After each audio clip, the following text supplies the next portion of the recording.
Хоёр намын мандат хуваах хувилбараас гадна сонгуулийн ерөнхий хорооны тогтоолын төсөлд хэрхэн тусах вэ гэдэг нь хүлээлт үүсгээд байсан. Өнгөрсөн өдрүүдэд сонгуулийн ерөнхий хороо уг асуудлаар хуралдаж тогтоолын төслөө боловсруулжээ. Сонгуулийн хуулинд тусах ёстой 28 мандатыг хуваарлахдаа хөдөөд 14, хотод 14 гэж хувь тэнцвүүлжээ.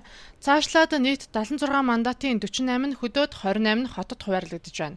Тодорхойлбол нийслэлийн Баянзүрх, Сонгин хайрхан дүүрэг тус бүр 6 мандаттай болно. Харин хан уул, Чингэлтэй, Баянгол дүүрэг тус бүр 4 мандат хуваарлагдсан бол Сүхбаатар дүүрэгт 3 мандат, харин Багнуур, Банхангаа, Налаах дүүрэг нэгдэж 1 мандаттай болох юм байна. Харин 48 мандат хуваарлагдсан орон нутгийн хувьд Архангай, Баянхонгор, Баянүлгий, Хинти, Сэлэнг, Төв, Ховд, Хөвсгөл, Орхон, Дархан уул, Өвөр хангай гэсэн 11 аймаг 3 мандаттай болж байна.